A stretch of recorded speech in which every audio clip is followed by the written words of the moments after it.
Hakeem, congratulations on the victory, getting that first UFC win in your hometown. How are you feeling right now? How much weight is lifted off your shoulders? A lot of weight is lifted off my shoulder. A, I was like, I can't let this guy come to my city and take away a W from me. But B, also proven that I belong in the UFC and I wasn't just, picking my opponents when I was undefeated in previous leagues. Yeah, for sure. And from people I talked to, you were kind of like Rocky in this camp. You just stayed laser focused, really just focused on the eye on the prize. What was different about this camp than maybe some of your other camps in the past? The thing I want to say is nothing was different about this camp. I was back home with my original trainers, with my original strength and conditioning coach, with my original sparring partners, with people that care about me. So it was just getting back to myself, me and Hakeem. Was there anything about Austin in the fight that surprised you at all? I think I was surprised how he wasn't really aggressive. I was expecting him to be quite aggressive, and I was expecting him to have a hard right hand, and I didn't really get any of that. And when we did clinch up and grapple, I was expecting his grappling to be a lot stronger than it was, and it wasn't. So I wish I had this mindset going into the fight, and I probably would have got the finish. How much were you feeding off the crowd in the fight? Just with the, you got the biggest pop out of anyone, I think, on this card. Yeah, to be honest, I was making sure the crowd didn't play any part of my game plan. I didn't want to walk into something stupid or, get over excited. I just wanted to make sure all I listened to was my team behind me.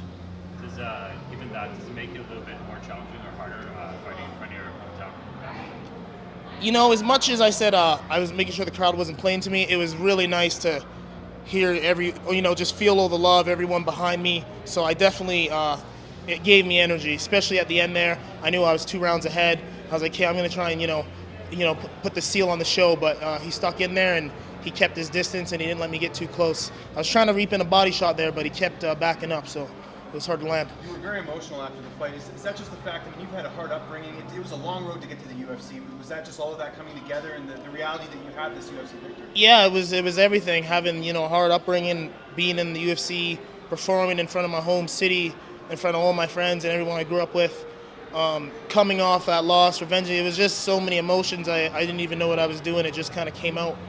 I know this win's quick. Are you looking to fight in Canada again? There's that card in Moncton. There's also the card in Toronto at the end of the year in December. Are you looking at any of those cards? Yeah, I'm definitely looking at those cards. My shin's just a little tad bit banged up from kicking them a lot, so I'm just going to let this heal up and, start another training camp, and I'll be definitely looking to fight again in Canada. How do you celebrate after a big win like this? I think having a national on 10th. Everybody's welcome. And I think there's even an after party after that. I'll post on my social media and let everybody know where I'm going to be at. You got enough energy after going 3 rounds to do some partying? I got more energy than I did before the fight. I feel good, man. I'm ready to go. We were talking about you being emotional, and the UFC, they showed the clip of you. They tweeted out the clip of you. Just kind of listened a little bit after, and embracing some people in the crowd. Who are those people, just friends of yours, and what did their support mean to you? Those are, I was born in this city, so I know almost everybody in the city. So those are just, my closest friends, everybody that supported me, people that seen me go through my ups and downs, people that still supported me even after my last loss. So those are just, close friends and people I care about a lot. Can you just talk about the strategy coming out of the fight? Definitely. I knew, watching film from him, I knew he had a hard right hand. So in order to have a hard right hand, you're going to have to plant your weight on your lead leg. So I knew if I took out that lead leg early, he wasn't going to have a hard right hand. And then it was one less thing I had to worry about. And I was planning on, chipping the low leg, and then going upstairs. But he did a good job at protecting that. And I was trying to work his body because he was quite long, but he did a good job at keeping the distance. You won tonight. Rakatono won the Ultimate Fighter a little while back. What does it mean to be part of this new wave of Canadians really taking over the UFC?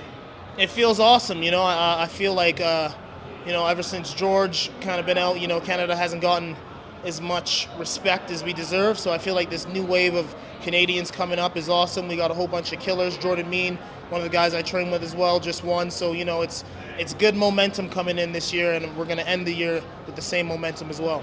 Any opponent you want to fight next, or you leave that up to your management? I know you're with Paradigm now, yeah. By the way. I'll leave that up to my management and Sean Shelby. I'm not going to, pick my fights.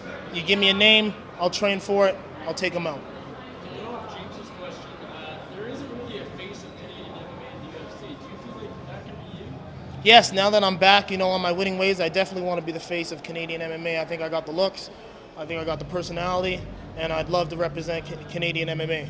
How's it feel to potentially be a representative from Western Canada, kind of bring the focus out here away from Central Canada? I feel like I am becoming a Western Canada representative, so it feels awesome. I'm a respectful fighter. I don't talk too much trash. I just do most of my talking in the octagon, and I feel like I'm a true Canadian. Planning going back to SBG? Definitely. I'll go back to SBG. I love the family there. I love the training camp there. So yeah, it's good to be diverse. But also, there's a couple other camps I'd like to, check out as well, and just improve my game and learn even more. Which ones do you have in mind? I did train in New Jersey with Mark Henry, with Marlon Moraes and Edson Barbosa a couple years ago. So I'd like to go back there, train there. I want to check out the UFC Performance Institution. You know what I mean? So there's a lot of places I want to check out, just to name two. Do you plan on making one of these bigger gyms your full-time home, or will Calgary always be your game? It'll be my base, and when I need to get out and get more experience and different looks from sparring partners, I'll go for a little training camp and come back. But this is what made me, so this has definitely got to be my base. This is where my boxing trainer is. This is where my Muay Thai kickboxing trainer is. My jiu-jitsu and MMA trainer is, where my strength and conditioning coach is. So if it's not broke, no need to fix it. Just building off that, what were some of the skills that you took away from Champions Creed and training with Brian Bird that you brought into this fight tonight against Austin? Man, well, Brian Bird taught me everything about MMA. Like, when I first came to Champions Creed, I was literally just a Muay Thai kickboxer, and I just started rounds sparring Nick Ring, like not knowing any jiu-jitsu and just getting my butt handed to me. So, everything when it came to MMA, the stance, the movement, I got to give to Brian.